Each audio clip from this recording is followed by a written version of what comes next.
Hey guys, Patrick here. We're going to look at how to open up the hips and the glutes a little bit, which are things that are going to get tight. Your butt's going to get nice and flat from sitting on it all day. So having some openness can activate some muscles. And the way that kind of works, it's very interesting. And rolling in particular, whether you're foam roller or tune-up balls, can be nice to help kind of waken up some tissues. So sometimes if the tissues themselves have kind of, been sitting on your butt and it's become flat and inactive, if you start to roll out that tissue, it actually starts to wake it up because your tissue is like a sponge, right? So if I squeeze that sponge, when I open up again, I get blood, I get fluid, I get things happening in there. So you can do this with the smaller tune-up balls. You can do this with a foam roller. My personal favorite for the glutes is the alpha ball because it's good for those nice big muscles. So I'll show you some basic rolling and then we'll go into a few stretches that you can do, okay? First of all, the tune-up ball itself, what I'm gonna think about doing is I don't wanna be on the spine or the sacrum, I'm gonna work to one side. So we're gonna work to one side or one glute at a time and I'm gonna strip the fibers up and down. And I'm gradually gonna work my way kind of to here, which is that piriformis outside area, okay? So I'll show you a few things to do. So the way we're gonna set this up, you're gonna set the feet to kind of be flat, shoulders nice and relaxed, but from here is where I'm gonna roll up and down. So you can roll a little bit further down, and right now I'm almost where the hamstring and the glute are attaching, that is bueno. Or if you need to, you could roll all the way almost into that lower back attachment. So spend more time as you're going up and down and you're kind of using the heels here to feel into the tissues. And just feel what feels good here. Okay, so this is what we call a cross-fibering technique. A lot of the times we're going to roll in the direction of the muscle fibers, but for the cross-fibering, basically going against the angle of the muscle fibers, like perpendicular, is also a great way to open things up. So your glutes are actually one of those muscles. The glutes don't run up or down, the glutes run sideways in terms of the muscle fibers. Oh, so getting into some juiciness now. And you really want to take your time here, 3 to 5 minutes per side, guys. So once you start to get to the outside, so I'm going to pretend, I'm taking my time. If you find any juicy spots, you can just marinate on it and just breathe. Okay, rolling is also good. Once you get to the piriformis, I can put that ankle up and kind of come onto your side more. Woo! And I can even post off the one hand and have your other hand here. So this is particularly juicy. I know for me, I'm going to get all the way up with the ball kind of at the top of the hip crest here. And I'm going to roll that all the way down to here. Because we have our IT band coming up. There's a lot of connective tissue as the glutes are going to run into that connective tissue here. So I'll roll all the way into there, and there's always some nice juiciness in those areas. So like I said, you can be here. One other thing I like to do, you have to spend some time today, stretch that leg out. You can, if you find a good spot, do some leg pumps. Pump, pump, pump, pump it up. That's very good. Okay, the other thing you can do in all of these, and especially as I get down to the side, so piriformis is nice, and if you feel where your hip bone is, they call this the greater trochanter. It's almost, you think of that bony kind of part of where your femur is coming up. You can roll that ball, I can be here, that leg is straight, I can almost get more onto the side, and I come in more of a side plank position, and I can do circles around that greater trochanter. Feels good. Right there is a great spot. So once I've done my circles, maybe 10 and 10, do some bicycle kicks here. In both directions. Oh, that's very good. Very good for tight hips, tight hip tissue. Oh, that was great. Okay.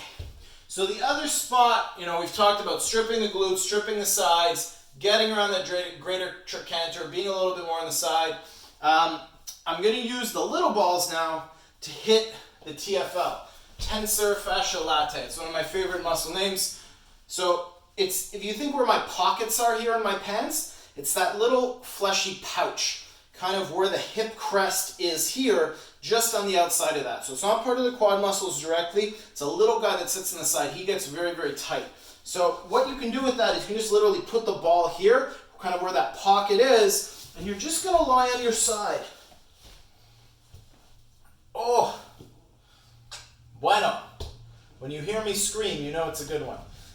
Once again, you could do some little like compression in this one on its own. It's just glorious for a minute or two.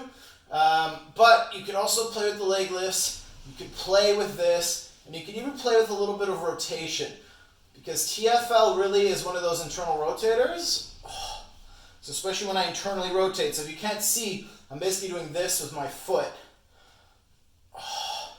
So especially when I internally rotate and bring my toes towards my midline, I feel that. Oh, yeah, tight, Monday. Woo!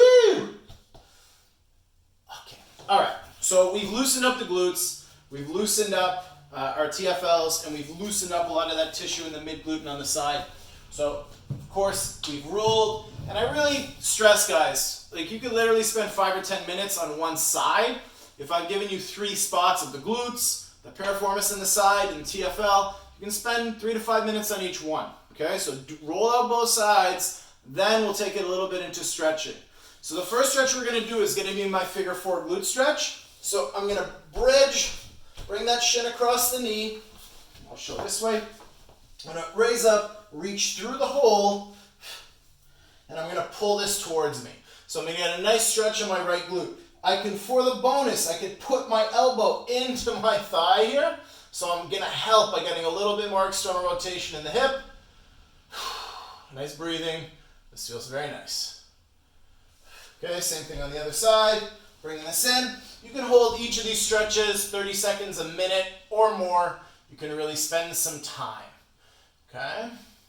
So this position for the glutes is very, very nice. The second one I want to get into is I'm going to get into my shin box. So for the hip, and this is for TFL, it's going to be for the glutes as well, I'm thinking of making a nice 90-degree position with both feet.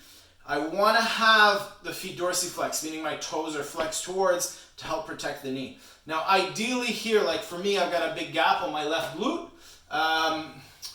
So ideally what I would do is actually raise up the hips to make the spine and the trunk a little bit more stable. Unfortunately, I didn't bring a bolster or block right now. It's sitting behind my camera. But the idea is I would raise up my hips here so your hips are more level. All I want you to do from there is just breathe, hands on the knees, nice tall spine. Make sure that you're not relaxed. Have a tall spine, have some engagement here, and we're going to do some hinge and sweep. So I'm going to engage that rear glute. I'm going to hinge forward, sweep over the front knee, come back to the center, up, grab the feet, tall spine, counter twist.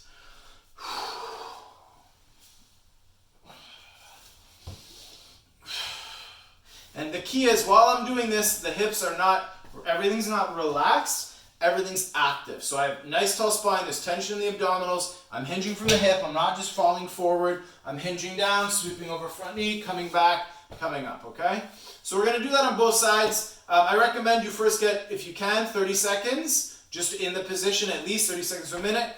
So do one side, then the other, then, so maybe I do 30 seconds here, I'll switch, I'll do my 30 seconds, I'll switch again, I'm going to hinge forward and then do my hinge and sweep 5 to 10 times. If you get cramping in this position, that's okay, it's quite normal. But this is a position you could spend more time in if you're folding laundry, you're doing things at home. This could be a good position to hang out in, spend time in, and it's going to help open up your hips. The last stretch we're going to do is a TFL stretch. So that little, the shin box will get it. This will really get it nicely. And what I'm going to think about here, I'm going to do that bridge again, but I'm going to emphasize now bringing left foot's on the ground, left foot or left heel, pardon me, as close to my glute as I can. I'm going to push this right knee away from me. I'm going to let this fall. I'm going to hold on here, right hand on shin. I'm going to bring that shoulder down. And what I'm emphasizing in the stretch is I'm pushing that knee away from me. I'm holding that ankle in. I'm turning the head. And I'm just going to breathe into that position as I look over here. So I'll show you on the other side. right ankle's close to, or pardon me, oh, shin, ankle is on the knee. I'm bringing my right foot as close to my glute as I can. I'm going to come down to the ground on this side. I'm going to grab that shin with my right hand. I'm bringing that arm out and I'm looking towards that arm, and I want to keep that shoulder down. And what I'm feeling is a nice huge stretch through the TFL, through my hip flexor. And I think of inhale, exhale, push that knee actively away from you. Oh, which is a nice stretch through all the tissue here. So guys, these are a few of my favorites for the hips, for the glutes. Enjoy, get those glutees opened up, and take care of your body. All right, take care guys.